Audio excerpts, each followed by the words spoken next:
My name is Jonathan Geyer, and today in the Pennsylvania WoodMobile, we are going to learn about how certain invasive insects are hurting our forest. Before we talk about these bad bugs, let's define what an invasive insect is. An invasive insect is an insect that lives in a habitat which is not its native home. It was introduced into the new location. Invasive insects can cause damage to the environment, the economy, and possibly to human health. The Pennsylvania Department of Agriculture is concerned about invasive insects and needs your help to ensure these pests do not spread any further. The first invasive insect we are going to learn about today is the gypsy moth. The gypsy moth is a serious forest pest and is responsible for killing millions of oak and other species of trees across the state. This pest, originally from Europe, was first found in Pennsylvania in 1932. It comes in two sizes and colors. The white ones are females, and the brown ones are males. The females are larger than the males. However, only the males can actually fly. The picture on the left shows the tan egg masses that the female gypsy moth lays on trees, stones, and other surfaces, usually in July. These egg masses can hold between 400 and 600 eggs. The eggs then hatch the following spring. Pictured on the right is a gypsy moth caterpillar. These are extremely destructive to forests. Do you know what a caterpillar's favorite food is? That's right, caterpillars love eating leaves. Gypsy moth caterpillars especially love eating oak tree leaves, and sometimes they will eat all the leaves on a tree. This is called defoliation. Usually it takes more than 1 year of defoliation to actually kill a tree. This picture shows a forest that has been impacted by gypsy moth. You can see hundreds of trees that have lost their leaves due to the caterpillars. Today, gypsy moth populations tend to follow 10-year cycles. They are kept in check by wet springs and a fungus that is naturally found in the soil. The next invasive insect is a severe threat to Pennsylvania's state tree. Do you know what Pennsylvania's state tree is? It is the eastern hemlock. This is what they look like. The Hemlock Woolly Adelgid is a bad bug that is killing our state tree. Eastern hemlock trees are highly beneficial to the environment. These trees have a dense canopy that offer ideal habitat for birds and other wildlife. They also shade streams and rivers, providing the cold water conditions essential for many fish species, including Pennsylvania's state fish, the brook trout. The Hemlock Woolly Adelgid is a bad bug that originally came from Japan. It was first found in Pennsylvania in the late 1960s. It is an extremely small insect. This picture shows the Hemlock Woolly Adelgid under a microscope. This bug feeds on the sap of the eastern hemlock tree, taking away some of the tree's nutrients and causing it to lose needles, branches, and could even kill the tree within 5 to 10 years.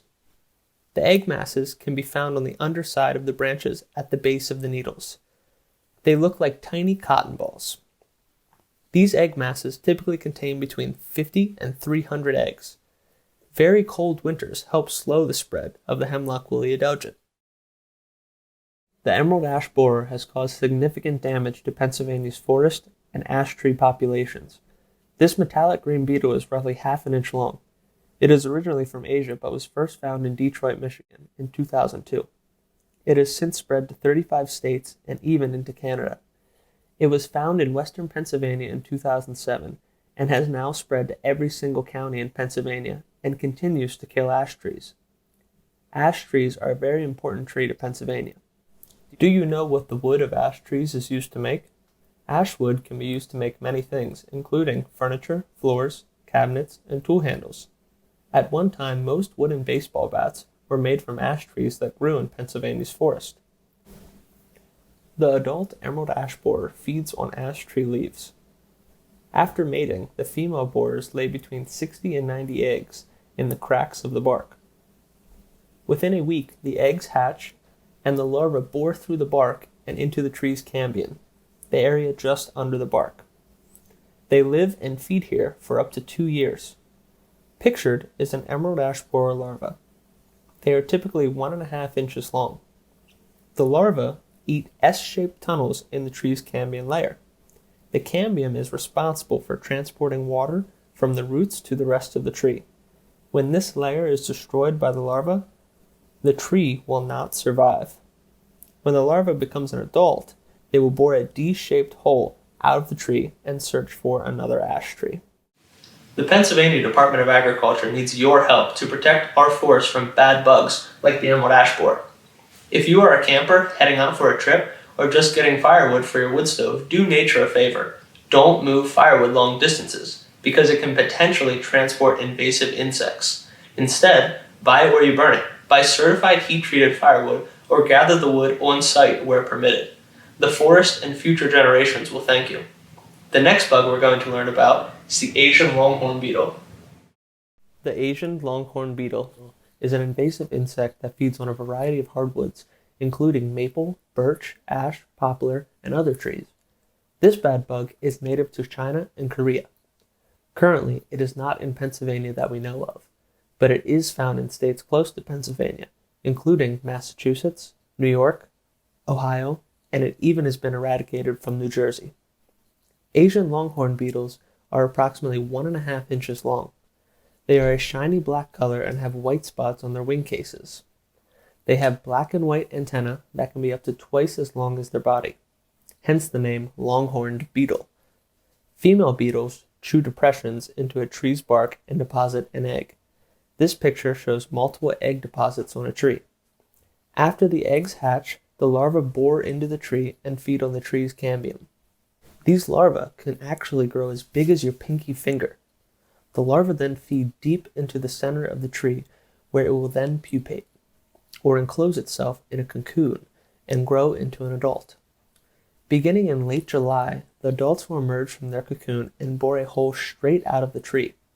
As you can see in this image, you can fit a pencil straight in an Asian longhorn beetle's exit hole. Other signs of Asian longhorn beetle infestations include oozing sap from egg-laying sites and exit holes, and sawdust or frass collecting at the base of the tree or the branches. It is extremely important that if you find an Asian longhorn beetle, you report it online at the U.S. Department of Agriculture's website or call this number. I'm sure that over the past few years you have heard about or even seen this next invasive insect. The spotted lanternfly is an invasive insect that has spread throughout Pennsylvania since it was first discovered in Berks County in 2014. Infestation is now present in 26 Pennsylvania counties, as well as portions of Delaware, New Jersey, Maryland, West Virginia, and Virginia. The top picture is an adult spotted lanternfly with its wings spread, and the bottom picture is a side view with its wings closed. You can see that the body is yellow and black, while the wings are gray, white, black, and red with black spots. Although they have wings, they are not butterflies or moths. They are leafhoppers. They prefer to climb tall trees and structures and then jump off and flutter as far as they can. These insects are roughly 1 inch long and can be seen from July until the first hard frost. Spotted lanternfly feed on the sap of many different plants, including grapes, hops, hardwood trees like maple and black walnut, and many other important plants in Pennsylvania. As the spotted lanternfly feeds, it excretes a sugary substance called honeydew, which can attract bees, wasps, and other insects. The honeydew also builds up and promotes the growth of black sooty mold, a fungus that can cover plants, forest understories, patio furniture, cars, and anything else found below feeding spotted lanternflies. In September, female spotted lanternfly begin laying egg masses that hold between 30 and 50 eggs. The masses are laid on smooth surfaces, such as houses, cars, certain trees, picnic tables, stones, playground equipment, campers, and much, much more. As you can see, the egg masses are covered in a grayish-white putty-like substance that over time dries to look like cracked mud. The eggs persist over winter and begin hatching the following May. Before turning into an adult and developing wings, the spotted lanternfly go through 4 nymph stages, called instars. The first 3 stages of instars are black with white spots. They grow to be roughly 1/4 inch long. The 4th and final instar, the spotted lanternfly, is bright red and covered in black stripes and white spots. They are roughly 1/2 inch long. During the 4 stages, the instars are strong jumpers that tend to feed on the new plant growth by sucking the sap from stems and leaves.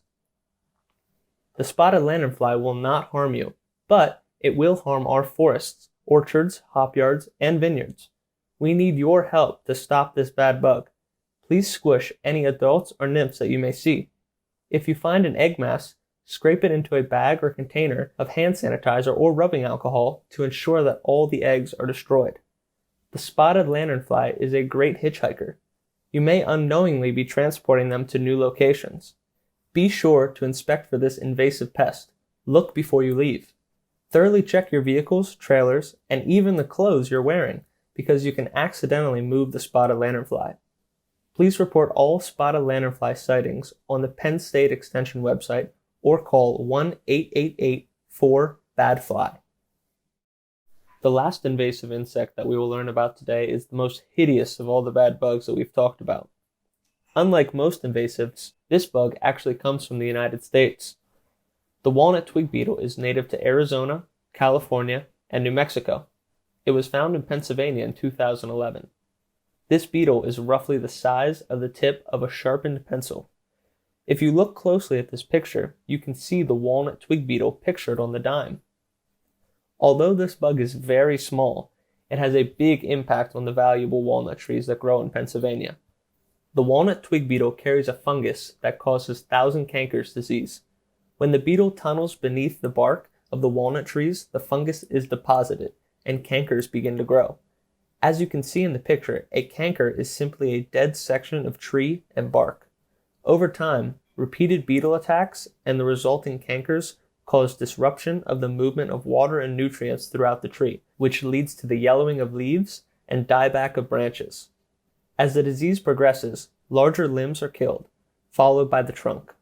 Today, Bucks, Chester, Delaware, Lancaster, Montgomery, and Philadelphia counties are under a special quarantine. Walnut tree material, including wood chips, logs, mulch, and firewood, may not be moved outside of these 6 counties without being treated. You can help stop Walnut Twig Beetle by remembering to not move firewood of any species long distances. Keep in mind that not all bugs are bad. There are many bugs that serve important roles within the ecosystem.